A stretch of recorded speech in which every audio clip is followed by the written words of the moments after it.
Hi, Chris Paff with Chris Paff Tech Media LLC, back here in the fabulous Blue Room at Gamla Norigin. And we're here with Jonas Gustafsson, who's the CEO of Alente, which is really a super cool joint venture, and I think brings together joint strengths in the Nordics. So talk about your role, and also, for those who don't know, a little brief history of Alente. So thanks, first of all, for having me. Brief story about Alente. Alente was founded roughly 3.5 years ago, but it has a much longer heritage and a much longer history.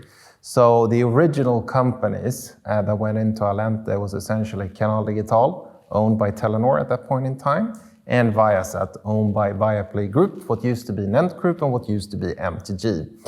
Those companies obviously have a history going back to the early 90s, so a quite much longer sort of heritage than the last 3.5 years. But given significant opportunities to build scale, to create a new company, and also find quite significant synergies, Alente was created in May 2020.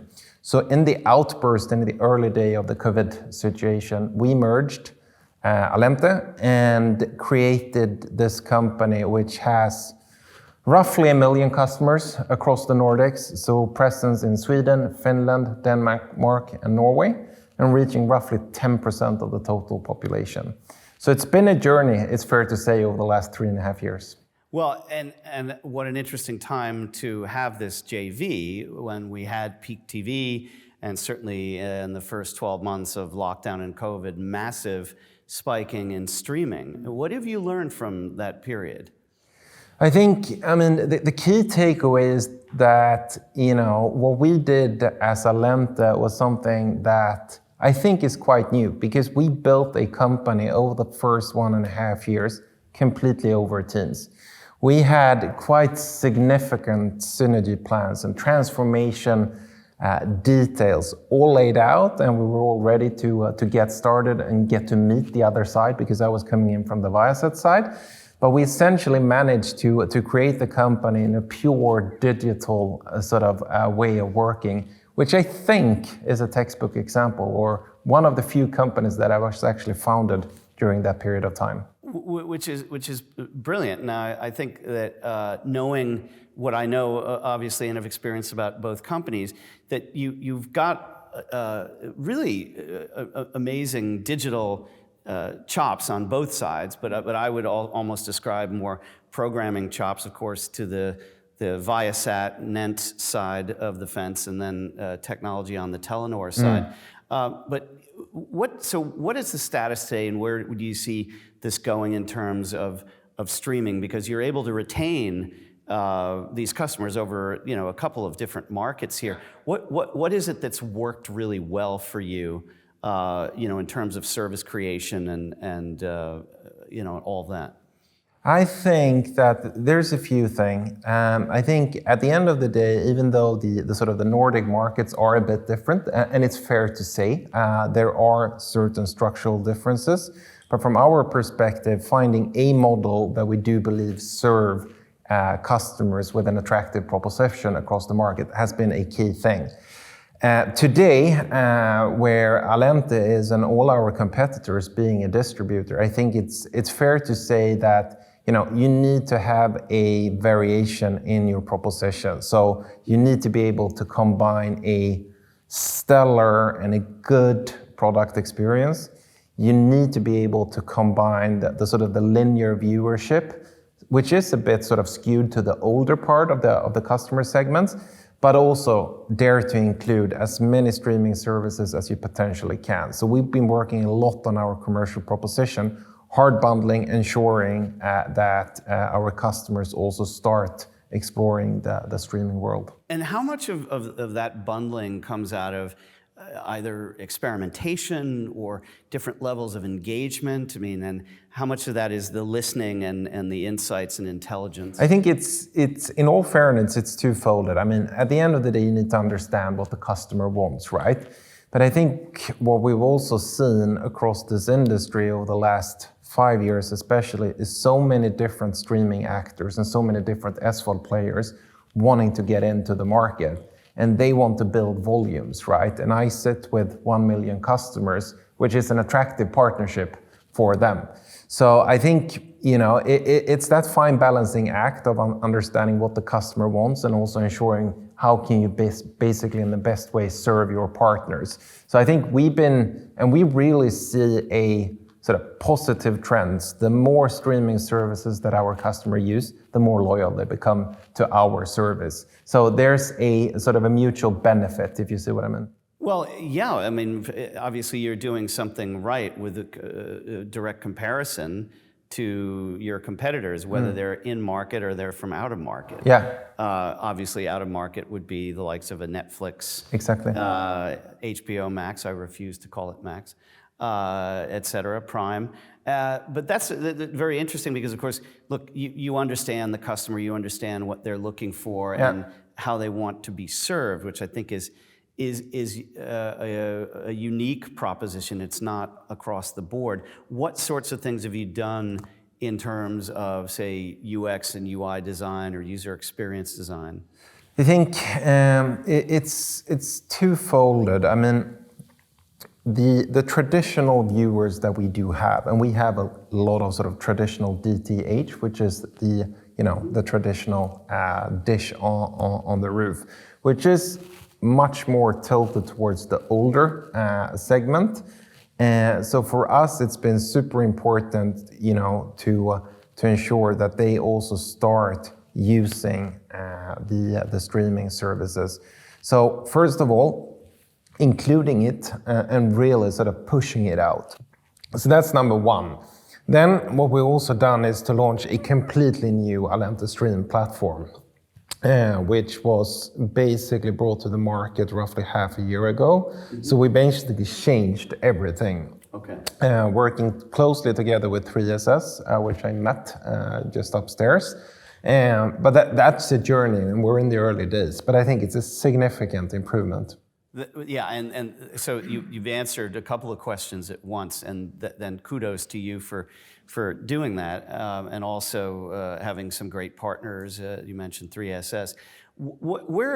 Are there specific genres of content that win for you? Are there and how does that impact the bundle and bundling? And I want to talk more about the economics of bundling. I think the different genres serve slightly different purposes. I mean, what we do see is that loyalty is really sort of created by people binging series across different type of series, but it's really a pure loyalty sort of driver. And it's quite natural if you see, if you have the full library, you need to basically, you need to grind through a lot of hours, right, at the end of the day. So that has a pure sort of loyalty effect. Having the latest and the greatest movie, so the series or the movies offering is super important when it comes to attracting new customers. Having the latest titles sort of gives you a spike and a USB when it comes to bringing in new sales. Then there's another dimension, and given where we come from and our heritage, we've always had a high premium penetration. And when I say premium penetration, that is driven by sports. We know for a fact that sports is generating the highest ability to pay and the highest ARPU. So sport is super important for that part of the segment, which is from a market segment, just looking at the demographical aspect, a bit more sort of male skewed, right? But you need to think about and slice it in a few different ways. But then, local content still travels, even though there's been a slight shift to even more international. But local is it's an opportunity for many of the local SVOD suppliers and the local broadcaster to differentiate versus the Netflix and the HBO, I'm not saying Max. I couldn't agree more, but of course you've seen over the last 20 years a massive increase in Nordic content, from the Stieg Larsson to others. And even I just learned today that in Norway there's a thing around Easter of binging crime stories, which I think is super weird and super cool at the same time. Yeah. And who knows where that comes from, but it creates a cottage industry effect, which is, again, very local. It is very local. Yeah. And the Danish crime series have been traveling for quite some time as well. So there's something around this Nordic noir that is appealing also for sort of a broader audience, I think. I couldn't agree more, but I think that it brings it all back home in a way. As you said, bundles are really key, and you have legacy infrastructure. I mean, among other things, as you mentioned, you've got dishes on people's roofs. Yeah. Talk about the flexibility of bundling that you're looking at, and is that going to increase, and how much flexibility and freedom do you have? It's a very good question. I think if you would ask the customers, they would love to have endless flexibility, right? If you ask the content providers or the broadcasters, they would like to have stability because they want to have visibility on how many customers they will have. I think we're sort of stuck in the middle in a sense there. Historically, we've been trying to sort of more and more integrate flexibility into the current packages. One big thing is sort of from Allente perspective, and sort of the flagship of the digital transformation that we're doing is our own sort of Allente OTT streaming service, which is the proposition is essentially that you can watch TV, but you basically stream it through an app, so you don't need the set-top box and everything. And then you include different SVOD services. I'm not sure about to say this, but I will say it. We will launch a completely new package structure in a few months. And that package structure is basically fully created around flexibility to allow the customers to be able to switch between different SVOD services. So I think I'm very hopeful for that. It's as every time you're launching a new package structure, there's a lot of more work to be done, but I think it looks very promising with that flexibility being the key USP.